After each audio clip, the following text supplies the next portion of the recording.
दोस्तों नमस्कार। अथप से पॉइंट के यूट्यूब चैनल पर आप सभी का स्वागत है।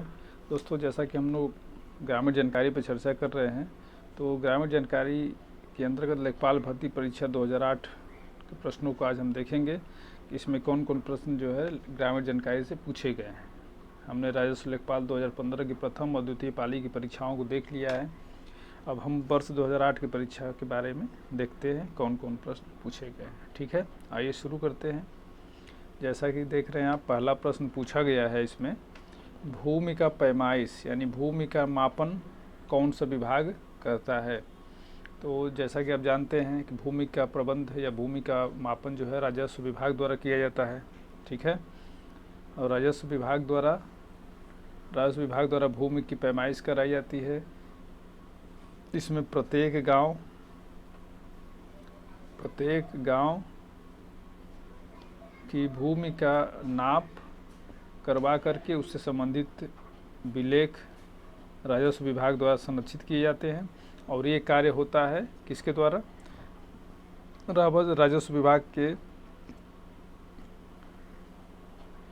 लेखपाल और कानूनगो के अंतर्गत जो है मापन किया जाता है भूमि का, और प्रत्येक गांव का अलग अलग विलेख संरक्षित किया जाता है। ठीक है, तो ये राजस्व विभाग के कर्मचारी हैं, तो सही जवाब हो जाएगा इसका राजस्व विभाग। अगला प्रश्न देखते हैं, हम पूछा गया है, भूमि का उपयोग करने के एवज में किसानों से वसूल किया जाने वाला टैक्स कौन सा है। तो ये तो आप जानते हैं कि ये प्राचीन काल से चला आ रहा है। पहले इसे भू राजस्व कर कहा जाता था। भू राजस्व कर या भाग या भोग, कई प्रकार के नाम थे प्राचीन काल में इसका। ठीक है, तो ये नाम था। तो पूछा जा रहा है आपसे कि इस समय क्या इसका नाम है, तो इसमें सही जवाब हो जाएगा इसका लगान। लेकिन लगान भी सही जवाब नहीं होगा, क्योंकि लगान तो उस समय लिया जब ज़मींदारों द्वारा जब लगान लिया जाता था। लगान मूवी आपने देखी होगी, तो उसमें ज़मींदारों द्वारा जो अंग्रेजों द्वारा जो ज़मींदार लिया तो उसको लगान बोला जाता था। लेकिन जब वर्तमान में जो सरकार आपसे कर लेती है, टैक्स लेती है भूमि के उपयोग के बदले में, तो उसका सही नाम क्या हो जाएगा? उसे बोला जाता है माल गुजारी। अगर माल गुजारी लगान दोनों दिया रहे इसमें, तो आपका सही उत्तर हो जाएगा माल गुजारी, क्योंकि माल गुजारी जो सरकार टैक्स लेती है उसे माल गुजारी कहते हैं, और जो ज़मींदार टैक्स लेते थे उसे लगान कहा जाता है। तो इसका सही उत्तर क्या हो जाएगा? लगान। लेकिन अगर लगान जमींदारी माल गुजारी दोनों रहे, तो आप यहाँ पे सही जवाब क्या लगाएंगे? माल गुजारी। ठीक है, चलिए अगला प्रश्न देखा जाए। पूछा गया है जमाबंदी की तैयारी। पहले हम ये जानते हैं कि जमाबंदी क्या होती है। तो जमाबंदी जो है भूमि अभिलेख का रिकॉर्ड है। भूमि अभिलेख है ये। ठीक है, तो भूमि अभिलेख है, और इसका भूमि अभिलेख है। इसमें भूमि का स्वामित्व और भूमि के विवरण के बारे में सब कुछ इसमें वर्णित होता है। ठीक है, तो इसमें जो है भूस्वामी का नाम, भूमि का क्षेत्रफल, भूमि की माप कितनी है, वो सब कुछ इसमें रिकॉर्ड किया जाता है। तो उसे जमाबंदी कहते हैं। जमाबंदी हमेशा 2 प्रतियों में तैयार किया जाता है। सही उत्तर क्या होगा? 2 प्रतियों में। एक प्रति इसके जो है लेखपाल के पास संरक्षित रहती है। ठीक है, इसीलिए कोई भी आपको जरूरत पड़ती तो आप लेखपाल से मिलते हैं, और एक प्रति होती है जो सरकार के पास संरक्षित होती है। ठीक है, तो जमाबंदी जो है 2 प्रतियों में तैयार की जाती है। चलिए अगला प्रश्न देखते हैं। अगला प्रश्न पूछा गया है, भूमि के विक्रय के संबंध में मुद्रांक शुल्क। यहाँ मुद्रांक शुल्क का मतलब होता है स्टाम्प शुल्क, जो आप देखते हैं ना कि स्टाम्प शुल्क लगता है ज़मीन के बेचने और ख़रीदने में। तो ये पूछा गया है कि स्टाम्प शुल्क लगाया जाता है, तो क्या क्या दिया गया इसमें? भूमि के आधार पर, भूमि के कीमत के आधार पर, भूमि की किस्म के आधार पर, उपरोक्त में से कोई नहीं। तो देखिए, जो भूमि की कीमत सरकार द्वारा जो स्टाम्प शुल्क लगाया जाता है वो भूमि की कीमत पर लगाया जाता है। लेकिन ये कीमत सामान्य कीमत नहीं होती है। कौन सी कीमत होती है? वो कीमत होती है आपकी, भूमि की जो कीमत लगाया जाता है वो बाज़ार कीमत होती है। बाज़ार कीमत। ठीक है, या फिर इसको बोलते हैं सर्किल रेट। इस सर्किल रेट सरकार द्वारा तय की जाती है। सर्किल रेट के आधार पर जो है इसकी स्टाम्प शुल्क लगाया जाता है, न कि इस तरह के आकार के आधार पे, भूमि की किस्म के आधार पे, भूमि की कीमत के आधार पर नहीं, बाजार मूल्य पे या सर्किल रेट पे जो है लगाया जाता है, या अनुबंध मूल्य भी उसे कह सकते हैं आप। सर्किल रेट को अनुबंध मूल्य भी कहा जाता है। तो सर्किल रेट, तो इसमें सही जवाब क्या हो जाएगा, उपरोक्त में से कोई नहीं। ठीक है।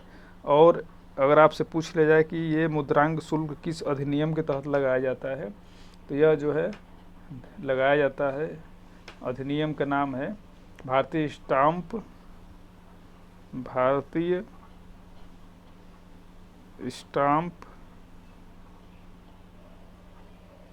अधिनियम 1899।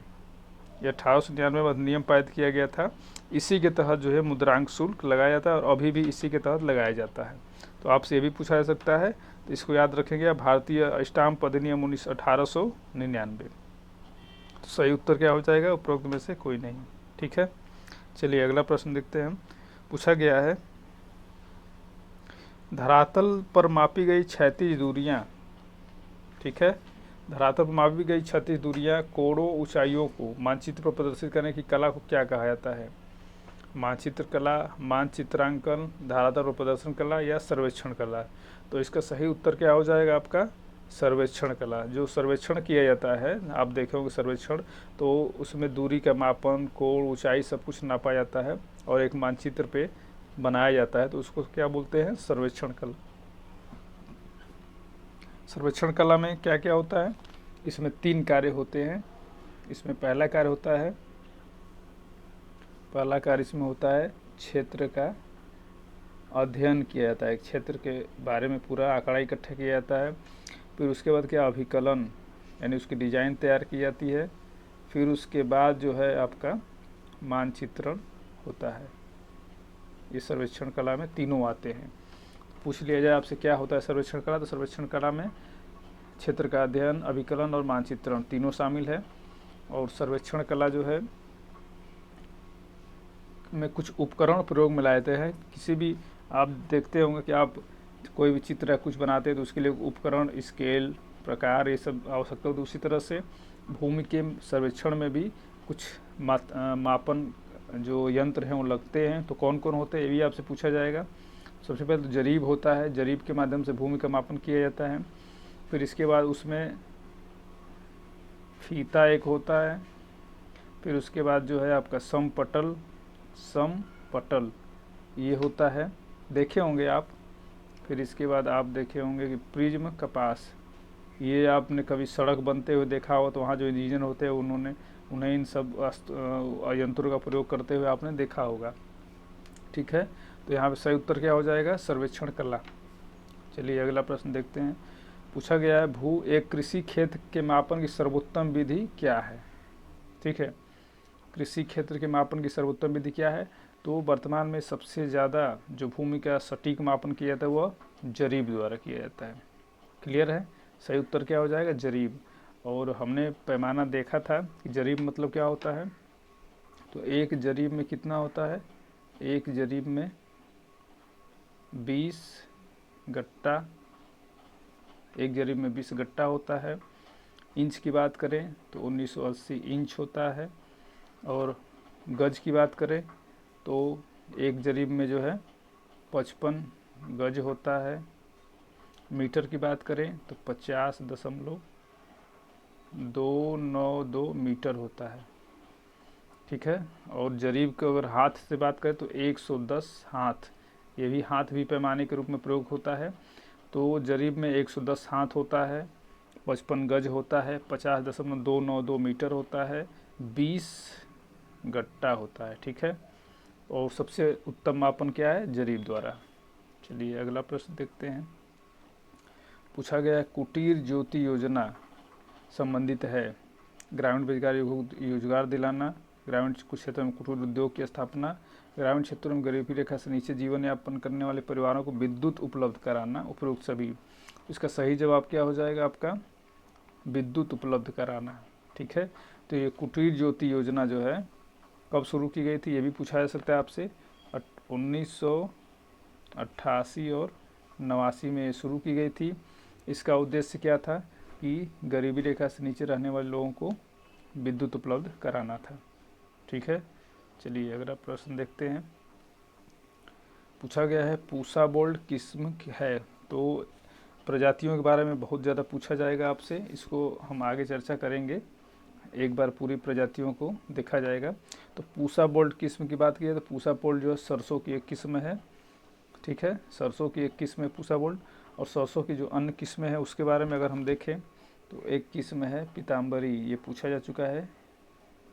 ठीक है, पीताम्बरी है, फिर उसके बाद रोहिणी है, माया है। ठीक है, ये सब जो है, वरुणा है, ये भी पूछा गया है, वरुणा, वसुंधरा, ये सब जो है सरसों की किस्में हैं जिन पे हम आगे चल के एक वीडियो बनाएंगे जो सारी फसलों के किस्मों के बारे में होगा। ठीक है, सही जवाब इसका क्या होगा? इसका सही जवाब हो जाएगा सरसों। चलिए अगला प्रश्न देखते हैं हम। पूछा गया है नाबार्ड। नाबार्ड आप जानते हैं बैंक है, ग्रामीण विकास को समर्पित एक क्या है? बैंक है।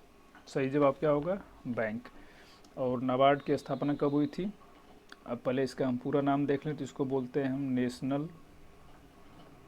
नेशनल बैंक फॉर क्या है? एग्रीकल्चर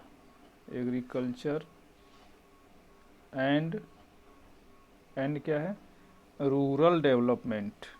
ठीक है, रूरल डेवलपमेंट अर्थात ग्रामीण विकास के लिए समर्पित ये बैंक है। और इसका नाम हो जाएगा पूरा क्या है? National bank for agriculture and rural development. इसकी स्थापना कब की गई थी ये भी पूछा जाएगा आपसे। 12 जुलाई 1982 में इसकी स्थापना की गई थी। और इसकी स्थापना किस समिति के सुझाव पर की गई थी ये भी आपसे पूछा जा सकता है। उस समिति का नाम था बी शिवरामन समिति। बी शिवरामन समिति के सुझाव पे इसकी स्थापना, नाबार्ड की स्थापना की गई थी 1982 में। 12 जुलाई 1982 में बी शिवरामन समिति की सुझाव पे नाबार्ड की स्थापना की गई थी। ठीक है, चलिए आगे देखते हैं हम। पूछा गया है देश का प्रथम राज्य कृषि विश्वविद्यालय कौन सा है? तो आप जानते हैं कि पहला जो कृषि विश्वविद्यालय था वो 17 नवंबर 1960 में पंत विश्वविद्यालय जो है स्थापित किया गया था। यह विश्वविद्यालय कहाँ स्थित? कृषि विश्वविद्यालय है, कहाँ स्थित है? तो उधम नगर उत्तराखंड में, उधम नगर के पंत नगर में उत्तराखंड में स्थित है। ठीक है, इसकी स्थापना कब की गई थी? 1960 में।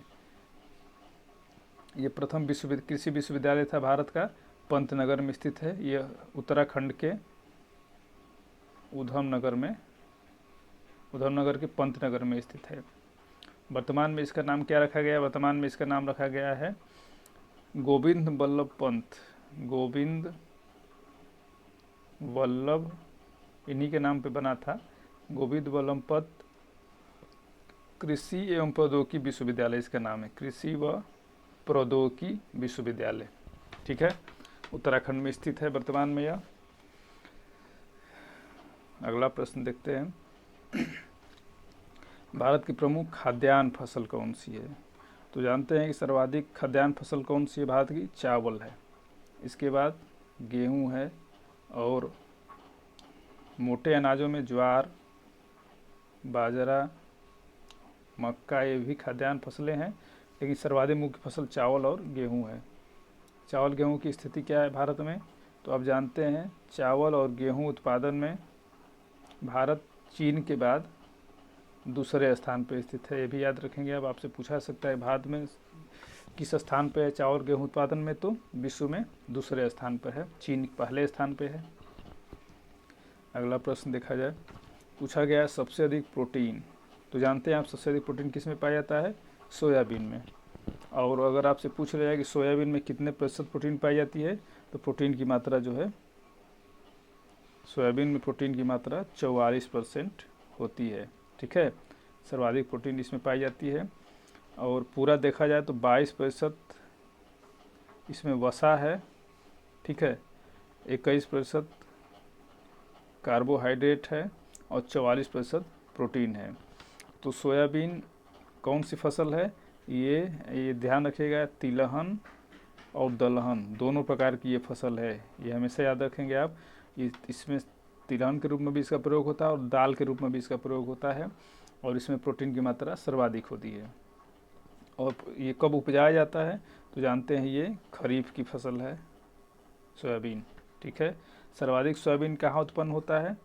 सर्वाधिक सोयाबीन उत्पन्न करने वाला राज्य कौन सा है? वो है मध्य प्रदेश। इसलिए सोयाबीन, इसको क्या बोलते हैं? मध्य प्रदेश को जो है सोया स्टेट कहा जाता है। आपसे पूछा जा सकता है कि सोया स्टेट कौन सा है, तो उसको मध्य प्रदेश आप लगाएंगे। यहीं पे सर्वाधिक सोयाबीन होती है। अगला प्रश्न पूछा गया है, देश का प्रथम कृषि विज्ञान केंद्र। तो कृषि विज्ञान केंद्र आप जानते हैं कि सबसे पहले पुडुचेरी में स्थापित किया गया था। कब स्थापित किया गया था? 1974 में प्रथम कृषि विज्ञान केंद्र पुडुचेरी में स्थापित किया गया था। वर्तमान में देश में कुल कितने कृषि विज्ञान केंद्र हैं? तो 721। इन्हें शॉर्ट में बोला जाता है KVK, कृषि विज्ञान केंद्र। कुल 721 कृषि विज्ञान वर्तमान में कार्यरत हैं। पहला जो 1974 में पुडुचेरी में स्थापित किया गया था। ठीक है, और आपसे पूछ लिया जाए कि उत्तर प्रदेश में कितने कृषि विज्ञान केंद्र हैं? तो उत्तर प्रदेश में वर्तमान में 86 कृषि विज्ञान कार्यरत हैं। ठीक है, देश भर में कितने हैं? देश भर में जो है आपके 721 हैं और उत्तर प्रदेश में 86 कृषि विज्ञान केंद्र। पहला पुडुचेरी में स्थापित किया गया था 1974 में। चलिए अगला प्रश्न देखते हैं। पूछा गया खरीफ की फसलें कौन सी हैं? तो आप जानते हैं खरीफ की फसल में आ जाएगा आपका ज्वार, बाजरा, ढैंचा। इसके अलावा कौन कौन फसलें होती हैं? उसमें जो है चावल भी होता है खरीफ में, कपास भी होता है, ठीक है, मक्का भी होता है, और अरहर भी होती है। यानी ये सब खरीफ की फसलें हैं। ठीक है, रबी की फसलों की बात की जाए तो ये चना, मटर, मसूर जो है रबी की फसलें हैं। और कौन सी रबी की फसल है? गेहूं है, सरसों है, जौ है, ये सभी रबी की फसलें हैं। ठीक है, और जायद की एक फसल होती है। तो जायद की फसल में क्या क्या होता है? जायद की फसल में हरी सब्जियां होती हैं, फिर खीरा, ककड़ी, ये सब जो है फसलें जायद की फसल होती है। क्लियर है? चलिए आगे देखते हैं। पूछा गया है धान के लिए सर्वाधिक उपजाऊ भूमि कौन सी है? तो आप जानते हैं कि चावल या धान क्या है? उष्ण आर्द्र कटिबंधीय फसल है। उष्ण आर्द्र कटिबंधीय फसल है चावल, और इसके लिए सर्वाधिक उत्तम मिट्टी जो होती है वो है दोमट मिट्टी होती है। सही जवाब क्या होगा? ए। उष्ण आर्द्र कटिबंधीय फसल है, दोमट मिट्टी सर्वाधिक उपयुक्त होती है क्योंकि इसमें नमी धारण करने की क्षमता होती है। और इसके बाद जानते हैं आप कि सर्वाधिक प्रमुख खाद्यान्न फसल कौन सी है? तो वो भी चावल है। और चावल की बात कर लें तो चावल उत्पादन में सर्वाधिक आगे कौन सा है? पश्चिम बंगाल है, फिर उसके बाद उत्तर प्रदेश है, उसके बाद पंजाब है। ये तीन जो है चावल के अग्रणी उत्पादक राज्य हैं। और भारत का चावल उत्पादन में दूसरा स्थान है। और चावल के लिए दोमट मिट्टी अति उत्तम होती है। और अगर चावल की हम बात कर लें, उत्पादकता सर्वाधिक किस राज्य की है? सर्वाधिक उत्पादन तो पश्चिम बंगाल में होता है, लेकिन उत्पादकता की बात करें तो उत्पादकता पंजाब में सर्वाधिक होती है। कितनी है? लगभग 3998 किलोग्राम प्रति हेक्टेयर होता है। उत्पादकता अगर पूछेगा तो आप पंजाब करेंगे, और अगर उत्पादन पूछेगा तो पश्चिम बंगाल करेंगे। ठीक है, तो ये 15 प्रश्न पूछे गए थे ग्रामीण जानकारी से वर्ष 2008 में। इस प्रकार हमने 2008 की ग्रामीण जानकारी को देखा, 2008 के प्रश्नों को देख लिया। अब हम चकबंदी लेखपाल के दोनों प्रश्नों को देखेंगे अगले श्रृंखला में।